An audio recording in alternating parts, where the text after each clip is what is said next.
ಕೊನೆಗೂ ಕೇಂದ್ರದಲ್ಲಿ ಅತಂತ್ರ ಗೆಲುವು. ಎನ್ಡಿಎಗೆ ತೀವ್ರ ಮುಖಭಂಗ. ಗೆದ್ದೇ ಬಿಡ್ತೀವಿ ಅಂತ ಬೀಗಿದ್ದ ಮೋದಿಗೆ ಪೆಟ್ಟು. ಸೈಲೆಂಟ್ ಆಗಿ ಮೋದಿಗೆ ತಿವಿದ INDIA. ರಾಷ್ಟ್ರ ನಾಯಕನಾಗಿ ವರ್ಚಸ್ಸು ಬೆಳೆಸಿಕೊಂಡ ರಾಹುಲ್ ಗಾಂಧಿ.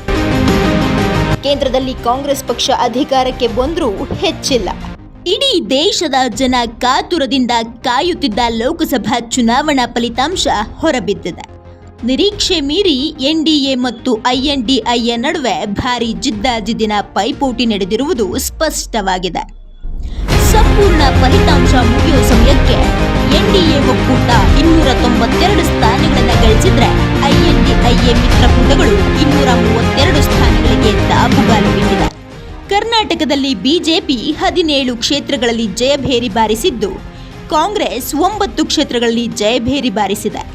JDS 2 ಸ್ಥಾನಗಳನ್ನು ಪಡೆಯುವುದರಲ್ಲಿ ತೃಪ್ತಿಪಟ್ಟುಕೊಳ್ಳಬೇಕಾದ ದುಸ್ಥಿತಿ ಎದುರಾಗಿದೆ. ಹಾಸನದಲ್ಲಿ ಪ್ರಜ್ವಲ್ ರೇವಣ್ಣ ಹೀನಾಯ ಸೋಲು ಬಿಜೆಪಿ ಪಕ್ಷಕ್ಕೆ ಕಪ್ಪು ಚುಕ್ಕೆ ಮೂಡಿಸಿದೆ. ಇನ್ನು ಲೋಕಸಭಾ ಚುನಾವಣೆ ಬಗ್ಗೆ ರಿಯಾಕ್ಟ್ ಮಾಡಿರೋ ಸಿಎಂ ಸಿದ್ದರಾಮಯ್ಯ, ಈ ಬಾರಿ ಚುನಾವಣೆಯಲ್ಲಿ ಮೋದಿಯವರ ಜನಪ್ರಿಯತೆ ಕುಗ್ಗಿದೆ ಅಂತ ಬಹಳ ಸ್ಪಷ್ಟವಾಗಿ ಕಾಣುತ್ತಿದೆ ಅಂತ ಹೇಳಿದ್ದಾರೆ. ಈ ಬಾರಿ ಅವರಿಗೆ ಕಡಿಮೆ ಮತ ಸಿಗುತ್ತೆ ಅಂತ ಗೊತ್ತಾದ ನಂತರವೇ ಧರ್ಮದ ಹೆಸರಲ್ಲಿ ಮತ ಕೇಳೋಕೆ ಮುಂದಾದ್ರು.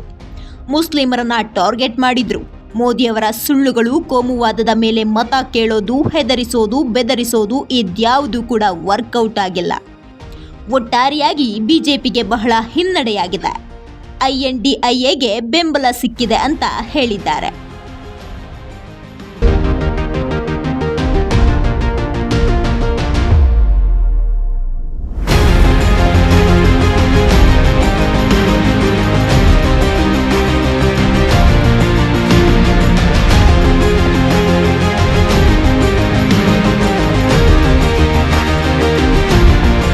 ಇನ್ನೊಂದು ಕಡೆ ಈ ಲೋಕಸಭಾ ಚುನಾವಣೆಯೊಂದಿಗೆ ಆಂಧ್ರ ಪ್ರದೇಶದಲ್ಲಿ ಮತ್ತು ಒಡಿಶಾದಲ್ಲಿ ವಿಧಾನಸಭಾ ಚುನಾವಣೆಯ ಫಲಿತಾಂಶ ಕೂಡ ಹೊರಬಿದ್ದಿದೆ. ಆಂಧ್ರ ಪ್ರದೇಶದಲ್ಲಿ ತೆಲುಗು ದೇಶಂ ಪಾರ್ಟಿ 131 ಸ್ಥಾನಗಳಲ್ಲಿ ಮುನ್ನಡೆ ಗಳಿಸಿ ಜಯಭೇರಿ ಬಾರಿಸಿದೆ. ಚಂದ್ರಬಾಬು ನಾಯ್ಡು ಆಂಧ್ರದ ನೂತನ ಸಿಎಂ ಆಗಿ ಆಯ್ಕೆಯಾಗಿದ್ದಾರೆ. ಈ ಮೂಲಕ 14 ಕ್ಷೇತ್ರಗಳಲ್ಲಿ ಗೆಲುವು ಸಾಧಿಸಿರೋ YSRCPಯ ಹಾಲಿ ಸಿಎಂ ಜಗನ್ಮೋಹನ್ ರೆಡ್ಡಿಗೆ ಭಾರೀ ಮುಖಭಂಗವಾಗಿದೆ. ಇನ್ನು ಬಿಜೆಪಿ 7 ಸೀಟ್ ಗೆದ್ದರೆ ಕಾಂಗ್ರೆಸ್ ಯಾವೊಂದು ಕ್ಷೇತ್ರದಲ್ಲಿಯೂ ಕಾಣಿಸಿಕೊಂಡಿಲ್ಲ. ಪಕ್ಷೇತರರು 20 ಸೀಟ್ಗಳನ್ನು ಬಾಚಿಕೊಂಡಿದ್ದಾರೆ. ಒಡಿಶಾ ವಿಧಾನಸಭಾ ಕ್ಷೇತ್ರದ ಚುನಾವಣೆಯ ಫಲಿತಾಂಶ ಗಮನಿಸಿದರೆ 79 ಕ್ಷೇತ್ರಗಳಲ್ಲಿ ಬಿಜೆಪಿ ಮುನ್ನಡೆ ಸಾಧಿಸಿದೆ. ಸಿಎಂ ಪಟ್ನಾಯಕ್ ಅವರ BJD ಪಾರ್ಟಿ 50, ಕಾಂಗ್ರೆಸ್ 15 ಹಾಗೂ ಪಕ್ಷೇತರ ಅಭ್ಯರ್ಥಿಗಳು 3 ಸ್ಥಾನ ಗಳಿಸಿದ್ದಾರೆ. ಲೋಕಸಭಾ ಚುನಾವಣೆಯ ಫಲಿತಾಂಶದ ಬೆನ್ನಲ್ಲೇ ಕಾಂಗ್ರೆಸ್ ಪಾರ್ಟಿ ಸುದ್ದಿಗೋಷ್ಠಿ ನಡೆಸಿ ಬಿಜೆಪಿ ವಿರುದ್ಧ ವಾಗ್ದಾಳಿ ನಡೆಸಿದ್ದಾರೆ. ಪ್ರಧಾನಿ ಮೋದಿ ಹಾಗೂ ಗೃಹ ಸಚಿವ ಅಮಿತ್ ಶಾ ಸಂವಿಧಾನವನ್ನು ಬೆದರಿಸೋ ಕೆಲಸ ಮಾಡಿದ್ದಾರೆ. ನಾವು ಈ ಬಾರಿಯ ಚುನಾವಣೆಯಲ್ಲಿ ಕೇವಲ ಬಿಜೆಪಿ ವಿರುದ್ಧ ಮಾತ್ರ ಹೋರಾಟ ಮಾಡಿಲ್ಲ. ಸರ್ಕಾರದ ಆಡಳಿತ ಸಂಸ್ಥೆಗಳು, ಇಂಟೆಲಿಜೆನ್ಸಿ ಸಂಸ್ಥೆಗಳು, ನ್ಯಾಯಾಂಗ ವಿರುದ್ಧವೂ ಹೋರಾಟ ನಡೆಸಿದ್ದೇವೆ. ಯಾಕಂದ್ರೆ ಇವೆಲ್ಲವನ್ನು ಮೋದಿ ಹಾಗೂ ಅಮಿತ್ ಶಾ ವಶಪಡಿಸಿಕೊಂಡಿದ್ದಾರೆ. ಆದ್ರಿಂದ ಈ ಬಾರಿ ದೇಶವನ್ನ ಮೋದಿ ಹಾಗೂ ಅಮಿತ್ ಶಾ ನಡೆಸೋದು ಬೇಡ ಅಂತ ಇಡೀ ದೇಶದ ಜನತೆ ಹೇಳಿದ್ದಾರೆ. ಅವರು ಈ ದೇಶವನ್ನ ನಡೆಸಿರೋ ರೀತಿ ನಮಗೆ ಇಷ್ಟ ಇಲ್ಲ. ಸಂವಿಧಾನದ ಮೇಲೆ ಅವರು ನಡೆಸಿರೋ ದಾಳಿಯನ್ನ ನಾವು ಒಪ್ಪೋದಿಲ್ಲ. ನರೇಂದ್ರ ಮೋದಿಗೆ ಇದೊಂದು ದೊಡ್ಡ ಮೆಸೇಜ್ ಎಂದಿದ್ದಾರೆ. ಇನ್ನು ಚುನಾವಣಾ ರಿಸಲ್ಟ್ ಬಗ್ಗೆ ಕಾಂಗ್ರೆಸ್ ಅಧ್ಯಕ್ಷ ಮಲ್ಲಿಕಾರ್ಜುನ ಖರ್ಗೆ ಮಾತನಾಡಿ, ಇದು ದೇಶದ ಜನರ ಹಾಗೂ ಪ್ರಜಾಪ್ರಭುತ್ವದ ಗೆಲುವು. ಇದು ಮೋದಿ ಹಾಗೂ ಜನರ ನಡುವಿನ ಯುದ್ಧ. ತನ್ನದೇ ಹೆಸರಲ್ಲಿ ಮತ ಕೇಳಿರೋ ಪ್ರಧಾನಿ ಮೋದಿಗೆ ಬಂದಿರೋ ದೊಡ್ಡ ಸಂದೇಶ.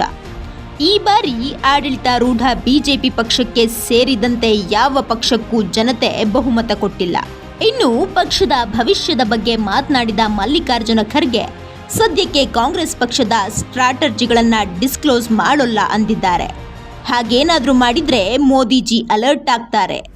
ನಾವು ನಮ್ಮ ಮಿತ್ರ ಪಕ್ಷಗಳು ನಮ್ಮ ಜೊತೆ ಮೈತ್ರಿ ಮಾಡಿಕೊಳ್ಳೋ ಹೊಸ ಪಾರ್ಟ್ನರ್ಗಳ ಜೊತೆ ಮಾತನಾಡ್ತೇವೆ. ಆ ಮೂಲಕ ಹೇಗೆ ಮೆಜಾರಿಟಿ ಪಡೆಯಬಹುದು ಎಂಬುದನ್ನು ಗಮನಿಸ್ತೇವೆ ಎನ್ನುವ ಮೂಲಕ ರಾಷ್ಟ್ರದಲ್ಲಿ ಕಾಂಗ್ರೆಸ್ ಆಡಳಿತ ತರಬಹುದು ಎನ್ನುವ ಬಾಂಬ್ ಸಿಡಿಸಿದ್ದಾರೆ.